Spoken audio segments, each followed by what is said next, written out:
ஒரு 234 கேண்டிடேட் போடணும்னா விஜய் ஒரு 600 ப்ராபபிள் கேண்டிடேட்ஸ் கிட்ட பேசணும். அவ்வளோ எடுக்கணும், எடுக்கணும் 3 மடங்கு எடுக்கணும், 3 மடங்குக்கு மேல எடுக்கணும்.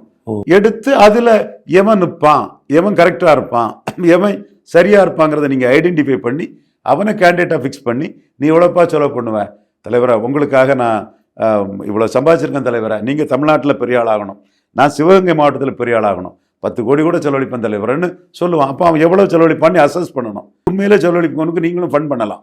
இப்படி நீங்கள் ஐடென்டிஃபை பண்ணி 234 கேண்டிடேட் போட்டுட்டீங்கன்னா ஒரு கொள்கையை சொல்லி நீங்கள் பிரச்சாரம் பண்ணி நின்னீங்கன்னா உங்களுக்கு ஒரு ஓட்டு கிடைக்கும். அது எக்ஸோ ஒய்யோ இசற்றோ குட்டையோ நொட்டையோ எதுவோங்கிறது மக்கள் தீர்ப்பளிக்கட்டு. அதற்கு விஜய் தயார் இல்லை. அது விஜயால் இன்னைக்கு முடியாது. இதை எடப்பாடி பழனிசாமி புரிஞ்சுக்கிட்டார். எடப்பாடி பழனிசாமி புரிஞ்சுக்கிட்டார், பாஜக காரங்களும் புரிஞ்சுக்கிட்டாங்க. புரிஞ்சுக்கிட்டு அவங்க பண்ணக்கூடிய பிளே தான் ஒரு 7-8 இடத்துல தாவேக்கா கூடிய எடப்பாடி கூட்டத்தில் காட்டிட்டாங்க. அப்போ போன மாதம் காட்டாதவன் இந்த மாதத்தில் காட்டுறான்னா இந்த கரூர் விஷயத்தில் நீங்கள் சொல்கிற மாதிரி அபிமானம் இருக்கலாம், அது வேற விஷயம். அபிமானத்தை ஓட்டாக்கக்கூடிய சக்தி விஜய் கட்சிக்கு இல்லை, விஜய் தலைமைக்கு இல்லைன்னு எடப்பாடி புரிகிறாரு.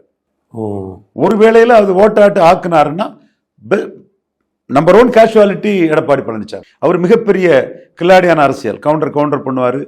எய்தர் எடப்பாடியார் எலெக்ஷன் அவர் பெரிய அரசியல்வாதி கையில் அதிமுக சிக்கிக்கிட்டுங்கிறத நான் தான் முத சொன்னேன். இன்னைக்கு எனக்கு தெளிவாக அவரோட நடவடிக்கைகள் தெரியுது.